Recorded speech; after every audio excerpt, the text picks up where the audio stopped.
සරසවි විද්‍යාර්ථීන්ගේ ගුවන් විදුලි නාට්‍ය පෙළහර සරසවි රඟහල මේ ශ්‍රව්‍ය පරිකල්පනයේ පුනරාගමනය සරසවි රඟහල කැම්පස් රේඩියෝවෙන් මියතුණු සිනහව ගුවන් විදුලි නාට්‍ය රඟහලට ලියන්නේ හසිනිකා සඳරුවනි. හඬදායකත්වය දුලානි දුවර, බේෂල බණ්ඩාර, හසිනිකා සඳරුවනි, චලක සඳරුවන්. සංස්කරණය උම්යංගනා හේෂානි. නාට්‍ය නිෂ්පාදනය මාෂා දේවින්දි, නිරාශා මදුවන්ති.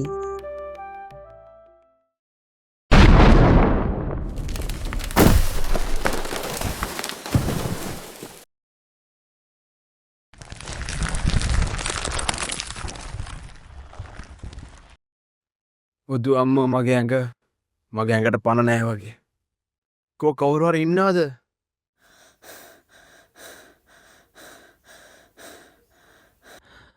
මහත්තයා සද්ද කරන්න එපා. හුස්ම ටික ඉතුරු කරගන්න. ඔයා වගේම මමත් මෙතන හිර වෙලා. කවුද? මහත්තයා කවුද? මට පේන්නේ නැහැ. මගේ ඇස් දෙකට ලේ වැක්කිරනවා වගේ.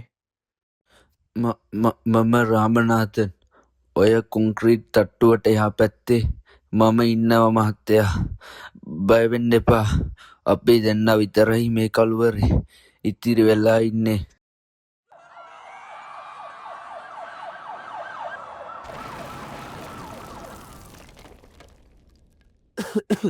රාමනාදන් දෙමළ මිනිසෙක්ද? මම ගුණපාල. මේ නගරයට ආවේ මගේ දුවගේ මංගලඳම ගන්න. ලපන මාසේ කී කසාදේ. මංගල්‍යයක්. ඒක හරි වාසනාවක් මහත්තයා. මමත් ආවේ මගේ පුතා රට යවන්න ඕනේ ලියකියවිලි ටිකක් ගන්න. ඌට ඕනුනේ මම මේ දුකෙන් බේරගන්න. රාමනාදන් මහත්තයා නැති පුතාමැර යුත්තනේ.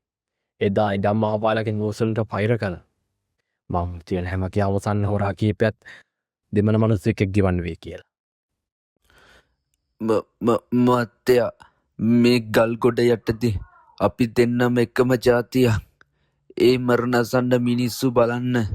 ඔයාගේ ලේසුවන්දයි මගේ ලේසුවන්දයි අතර වෙනසක් තියෙනවද? මට දැනෙන එකම යකඩ සුවඳ. ඒ මරණයේ සුවඳ.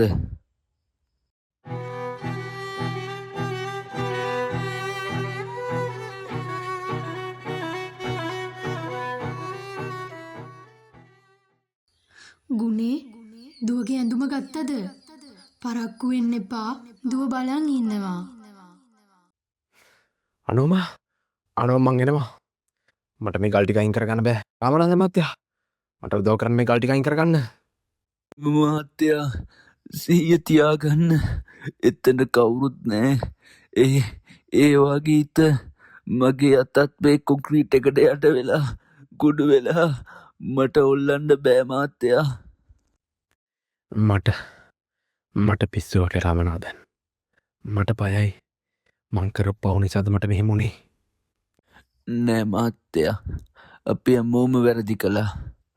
ඒත් මේ අවසන් මොහොතේ මගේ අත අල්ලගන්න බැරි වුණත් මගේ කටාඩ අල්ලගන්න මම ඉන්නවා ඔයා එක්ක. ඔයා තනි නෑ.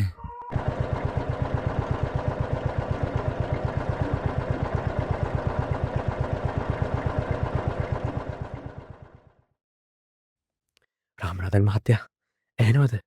උන් එනවා. මම මගේ දුවගේ මංගල්‍ය කරන්නම්. ඔයාගේ පුතාවත් අපි රට යවමු. මහත්තයා ඔයන්න මට දැන් හුස්ම ගන්න බෑ වගේ. මගේ පපුව ඇතුලේ මොකද්ද බරක්. නෑ රාමනාදන් නෑ. මට කතා කරන්න. අපිට තා බොඩි වෙලාවෙන් මෙහෙම ඉන්න වෙන්නේ. රාමනාදන් මහත්තයා දුවට කියන්න ලස්සනට ඇඳ ගන්න කියලා.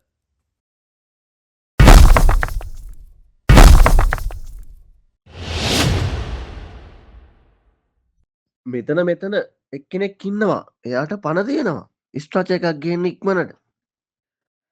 මම නෙවෙයි. අර පැත්ත බලන්න. රාමනාදන් මගේ සහෝදරයා. මහත්තයා මෙතන ඉන්නේ ඔයා විතරයි. මේ පැත්තේ ඉන්න කෙනා මැරිලා ගොඩක් වෙලා. එයාගේ පපුව සම්පූර්ණයෙන්ම පොඩි වෙලා.